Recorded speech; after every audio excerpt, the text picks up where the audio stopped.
Hey mes criticers, c'est Real Metal et Neko PVP qui vous parle et on se retrouve aujourd'hui pour un nouveau point de contrôle sur Aeria Games. Aeria Games n'est pas un jeu, mais bien plus gros, c'est une plateforme de jeux vidéo qui contient quelques jeux tout aussi sympas les uns que les autres et que nous vous énumérerons tout au long de ce nouvel épisode. Cette entreprise a bien commencé quelque part car elle a débuté en 2006 aux États-Unis d'Amérique, plus précisément à la Silicon Valley. Et, grâce au succès qu'ont remporté leurs MMO et MMORPG, ils ont réussi à s'implanter en Europe en 2008. Oui, jusqu'à nous. Cette entreprise a fait du chemin des Amerlocs jusqu'aux bons français, allemands, belges, anglais et les autres européens. Ils vont élaborer de nouveaux MMORPG et FPS entre-temps et aussi mettre en place un système d'économie en jeu où nous, les joueurs, pourrons acheter des objets avec de l'argent réel, disons pouvant apporter des bonus.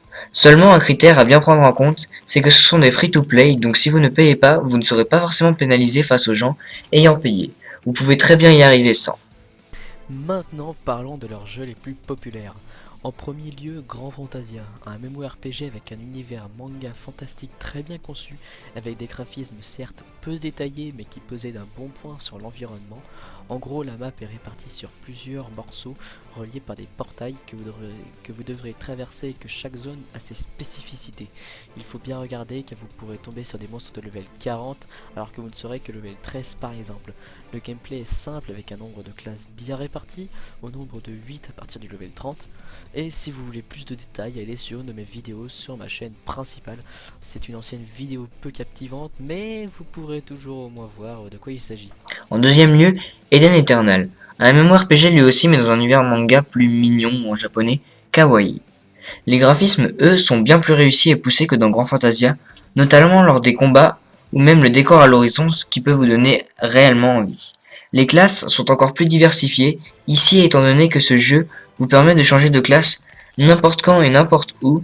Pour avoir une certaine classe, il vous faudra par exemple être level 25 en prêtre et 30 en guerrier, ce qui vous donne un aspect vraiment plus approbatif, étant donné que si vous avez fait le mauvais choix, dans une classe, vous pourrez toujours vous rattraper. Là aussi, des vidéos sont disponibles sur la chaîne de Real Metal. En troisième lieu, voici Alliance of Valiant Arms, ou aussi appelé AVA pour faire plus court. Oui, parce que c'est chiant de le dire en entier. Donc c'est un FPS entièrement multijoueur, il ne dispose pas de campagne, ce qui est très con d'ailleurs. On pourrait le concurrencer à des jeux comme Warface ou tout autre jeu de guerre à la première personne des années modernes. Les graphismes ne sont pas mauvais et le gameplay non plus.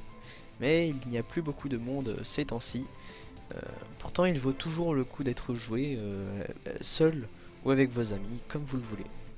En quatrième lieu vient Wolf Team, un FPS qui lui aussi bien plus intéressant puisque celui-ci permet dans certains modes de jeu de se transformer en loup-garou, ajoutant une vitesse de déplacement plus élevée et une meilleure attaque. Il y a dans certains modes de jeu où vous devrez survivre contre des loups-garous ou alors exterminer les humains suivant le camp dans lequel l'ordinateur vous aura placé. Ce jeu a des graphismes plus convaincants, mais qui prévaut contre le gameplay dynamique qu'il contient. Dans ce jeu par contre, les personnages ayant payé sont beaucoup plus avantagés, donc beaucoup plus durs à tuer, ce qui peut en énerver certains. Alors, attention toutefois en y jouant.